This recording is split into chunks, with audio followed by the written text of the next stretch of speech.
Hi, I'm Walt McClements, I'm Mary Lattimore. and this is our Deep Digs.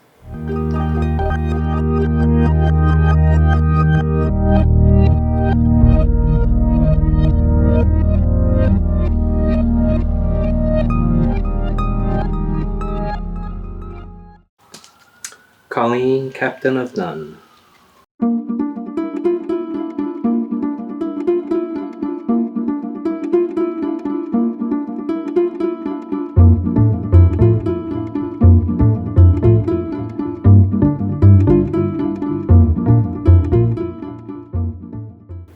It's like it's so funny in like my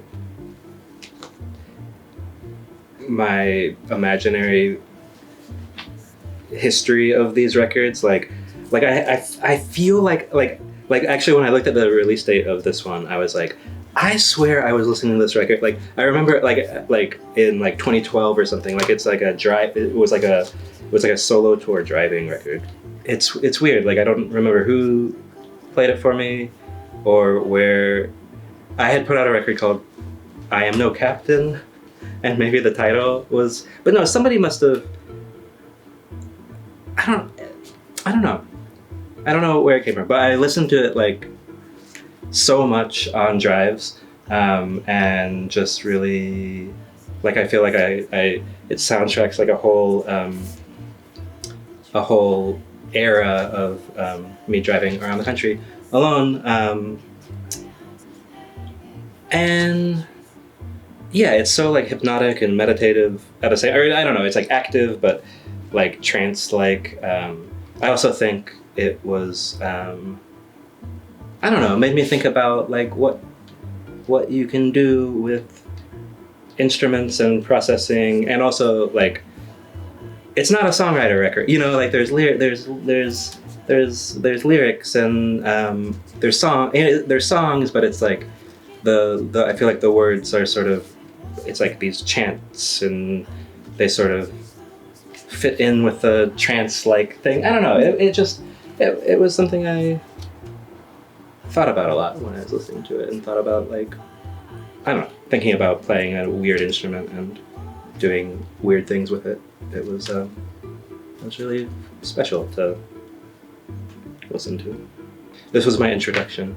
I also like, you know, I mean, this isn't an experience I had with this record, but like, I don't know, this is like her last Viola da Gamba record? Mm-hmm. Yeah, and like I feel like seeing her like a few months ago, or again, no sense of time. I have actually no idea when that show was here within the last year, but like, yeah, like cool to chart that process, you know, a bit like, you know, like the Moog records sound, you know, they still have, they sound like a Colleen, you know, like it wasn't the instrument is part of her voice, but it's still like, you know, like her compositions still feel like Colleen, or still are immediately recognizable as Colleen's, and even like synthesizing things that sort of sound like the Viola da Gamba. I don't know, I like that sort of, I love this record. Yeah, she's amazing. The Sea and Cake, We.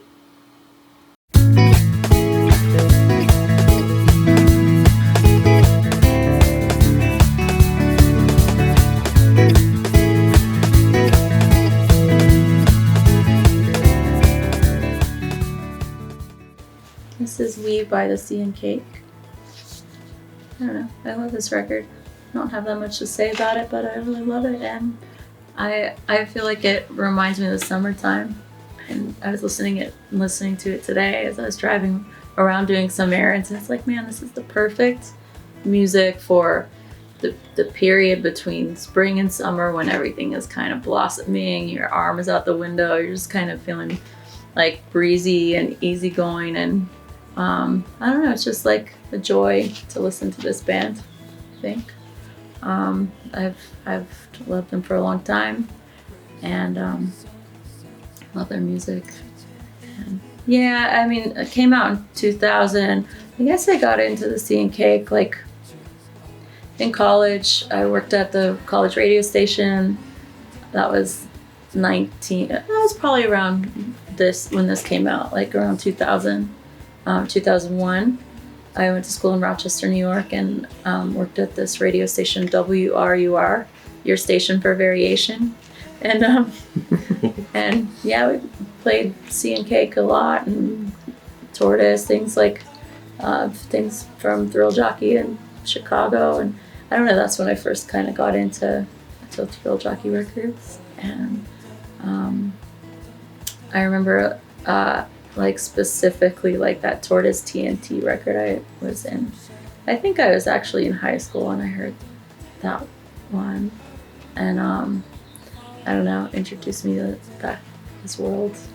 It was like hanging out with some guys who were in college. I was at a music festival that was like for classical musicians in the summertime, and there were these guys that worked at the radio station on the campus of where this music festival, this like music summer camp was held, and they introduced me to a lot of cool music, and I heard that one for the first time there, and that just kind of opened up a world to me. So yeah, love it. Circuit Des Yeux in plain speech.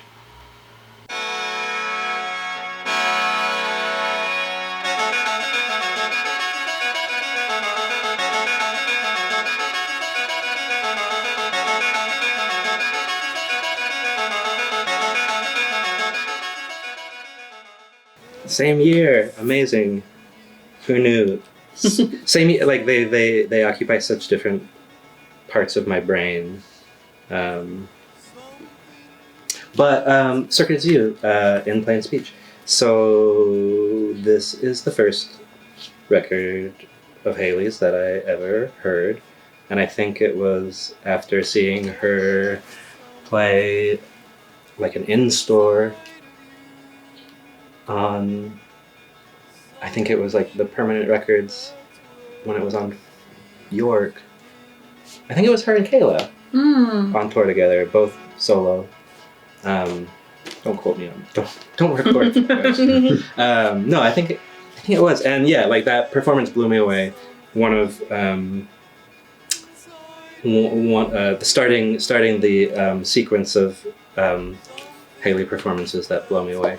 One of my favorite musicians, period. One of my favorite musicians to see live. And yeah, I feel like this record, I don't know, it both captures that live energy, but also goes in other places that are like, I don't know, really special. I was just listening to it before coming over here. And like forgetting some of the beautiful soundscapes of it. Yeah, I was also thinking about how this record reminds me of, you know, when a record sounds like nothing like another record of yours, but you're like, it still captures the same kind of energy. And one of my favorite records of all time is the X and Tom Cora, or the first The X and Tom Cora record. And I don't know why, I just like this record like feel like, you know, like, I don't know, has that same sort of, it's like beautiful and explosive and punk energy. I don't know. Yeah, I love this record. Look at this lineup. Who's on? Ka. Mm-hmm. He's playing flute. And Mbira, voice. Cooper Cream. Mm-hmm. Rob Fry, Whitney. Yeah, it's just. Yeah. This is like the. No, I shouldn't say. Sometimes. You know, like Chicago having. I feel like I've said this in the last few months a few times about Chicago. Like, sometimes I feel like Chicago is like is like the last music scene in the U.S. you know, like I don't know, like I know that's not true at all, and like there's a million things I don't know about, and of course, you know what I mean. Mm-hmm. I guess it's just in like you know, like looking at this you know, who plays on this record and being like knowing those records and you know, just feeling like there's an identity, you know, it's a varied scene, but also there's like, it does feel like there's like a Chicago identity or a certain kind of like, I don't know. I should re-say that and just say, like, Chicago's music scene is so amazing. Mm-hmm. And looking at this,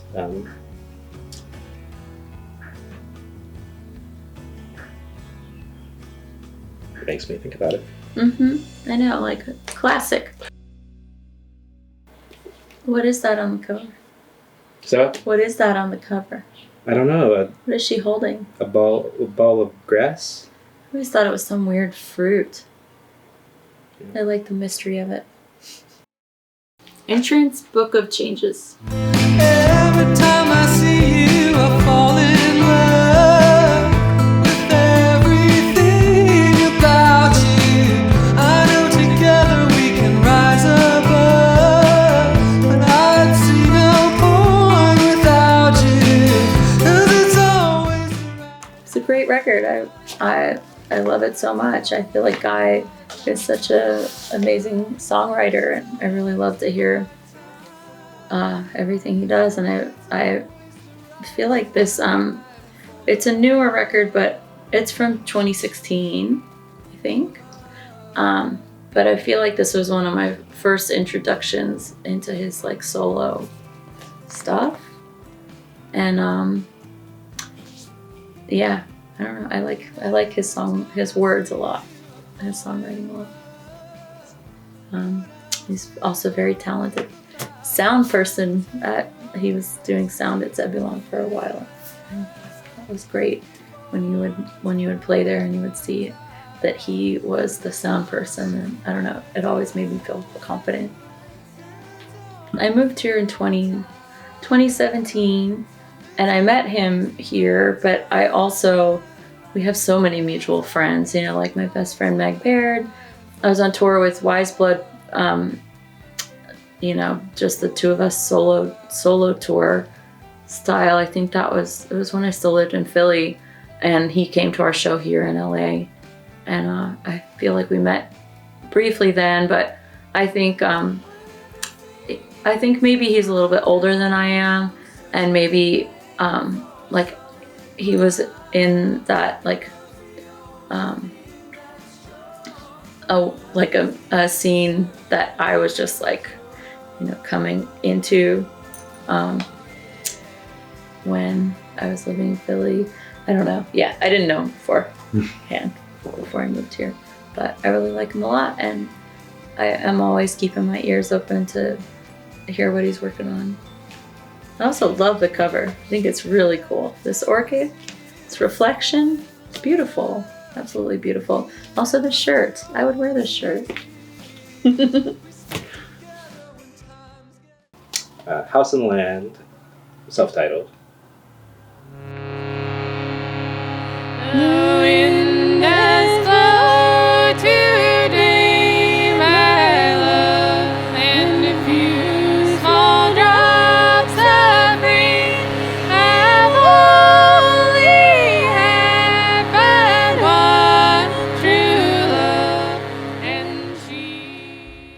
House and Land, self-titled. So I get, you know, okay, so I grew up in we both grew up in North Carolina. Mm-hmm.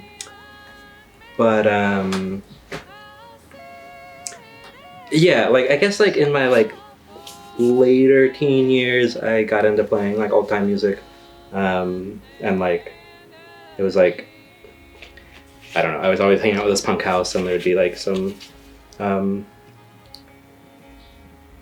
train hopping kids would come by with banjos and fiddles and teach us how to play stuff, and it was really fun.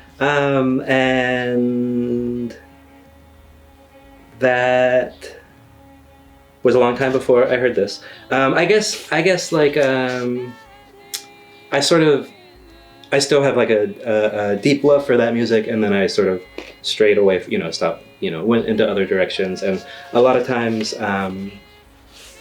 a lot of times contemporary players of the music, you know, doesn't resonate with me a lot, for whatever, you know, or it's not where I'm at or whatever. But I really love, I remember, I think I played a show with House and Land, although it might have just been Sarah in Asheville one time. And yeah, I don't know.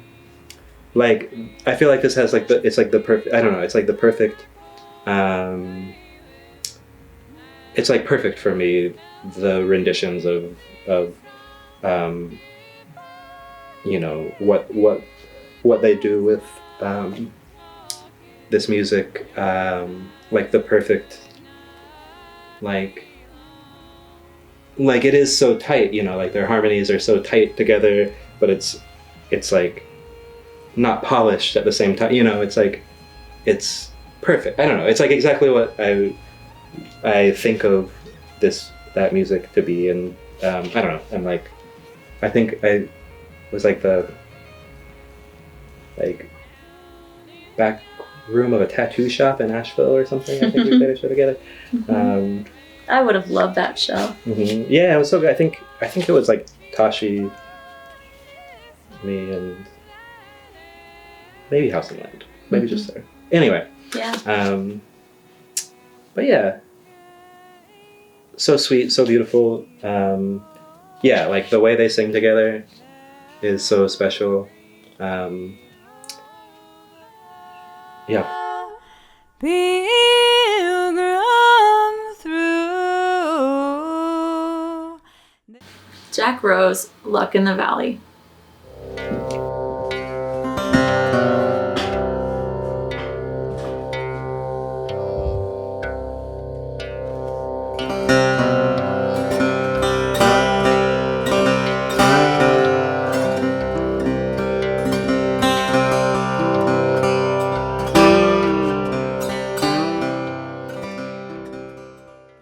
Jack Rose, Luck in the Valley is my final choice.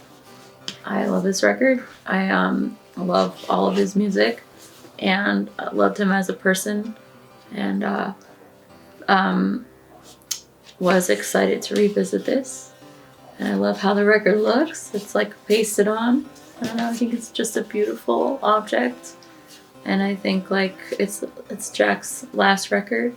He was a friend of mine in Philly, and I remember when it came out, and I don't know, I just feel like he's a very masterful player, very interesting guy, and I think it's weird and sad and also cool when you don't realize like how important people are until you kind of take a step back, you know, like Jack was part of our scene in Philadelphia at the time, like around the time that this came out and years before that, and you know, seeing him play, I just thought that I would always see him play, you know. And I think that you know, years and years later, and living here, not in Philadelphia anymore, and you know, just thinking back on those times when I got to see Jack play regularly, I'm like, whoa, I didn't. I wish I would have really like cherished each moment, you know, but you can't at the time. Like, it's always gonna feel like special, but something that you'll have forever in that moment, but you don't really fully appreciate it until after that moment is gone, you know what I'm saying? I don't know, I just feel like I definitely wish that I could see him play one more time or more, and I love having the records as a document of that beautiful music that he made. Brooke, who was in Esper, she would have house shows at her place, and there is a really beautiful community there, and you see people play in her living room or the garden, and it was, and have great food and just hang out a lot. It's a really special time in Philly.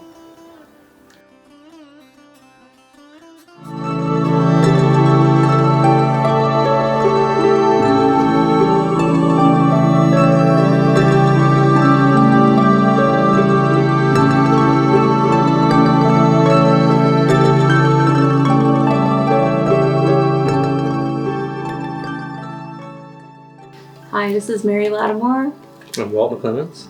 and this is our Deep Digs. Our record, Rain on the Road, is out now.